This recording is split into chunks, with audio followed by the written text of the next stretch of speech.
આ અજ્ઞાન પ્રકાશે જે અજ્ઞાન વેરો છે એ આ પહેલો નથી।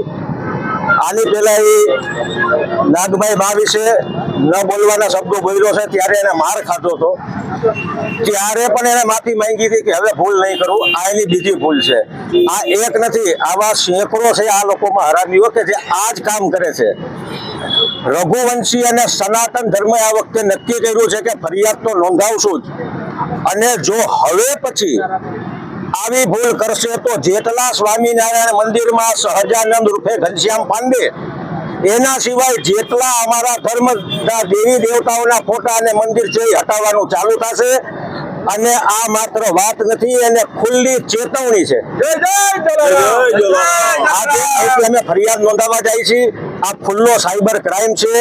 એ જે બોયલો છે એનો વિડીયો છે, એની પહેલા બોયલો છે એનો પણ વિડીયો છે। એનો મતલબ એવો છે કે આ રીઢો ગુનેગાર છે। એના સ્વામીએ માફી માંગી હતી કે ભાઈ એનાથી ભૂલ થઈ ગઈ છે અને ફોલોઅર્સ વધારવા કર્યું છે, એટલા ઈરાદા પૂર્વકનું કૃત્ય છે ધર્મને અને લોકોની લાગણીને ઠેસ પહોંચાડવાનું। એટલે આ વખતે અમે અહીંથી તો ફરિયાદ કરીએ છીએ, ગામે ગામ ફરિયાદ થશે। આ જ્ઞાન પ્રકાશને સંપ્રદાયમાંથી હાંકી કાઢવો જોઈએ, માત્ર માફી નહીં। અને રહી વાત વીરપુરની, તો વીરપુરના પાદરમાં માફી માંગે।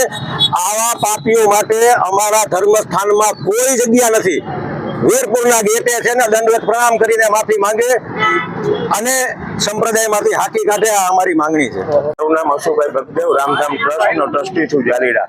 આજે અમે રામધામ ટ્રસ્ટ સ્વામી વિરુદ્ધ ફરિયાદ લખવા માટે પ્રદ્યુમનગરે હમણાં 11 વાગે આવવાના છીએ। અમારી એક જ માંગ છે કે સ્વામીએ જે બફાટ કર્યો છે જલારામ બાપા વિશે, એ પોતાની વીરપુર આવીને માફી માગે એવી વાત છે દરેક વર્ણો માટે। અને રઘુવંશી સમાજ તો આક્રોશ છે જ ગામે ગામ, ઇન્ડિયા આખામાં, વર્લ્ડ આખામાં, પણ 18 વર્ણનો પણ આક્રોશ આવી ગયો છે। કારણ કે એને શંકર વિશે, નાગભાઈ વિશે, બ્રહ્માજી વિશે, હનુમાન વિશે, બધા વિશે સ્વામીના સંપ્રદાયો જે બફાટ કર્યો છે એ ખરેખર વખોડવા પાત્ર છે। અને જો તાત્કાલિક આવીને વડતાલ બોર્ડ નિર્ણય લઈને જો વીરપુરમાં જલારામ બાપાની સામે દંડોળ કરીને માફી નહીં માગે તો આના પરિણામ બહુ ગંભીર આવશે।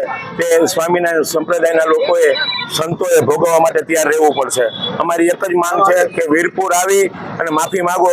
વીરપુરમાં જે વિડીયો કોલમાં માફી માગી લીધી એ નો હાલે, એની પાસે બોલવામાં ટાઈમ નહોતો, આવવાનો ટાઈમ નથી માફી માગવાનો, એટલે નથી વ્યાજબી કરતા વડતાલ બોર્ડ ટ્રસ્ટ તાત્કાલિક એના નિર્ણય લઈ અને આનું નિરાકરણ કરવું જોઈએ।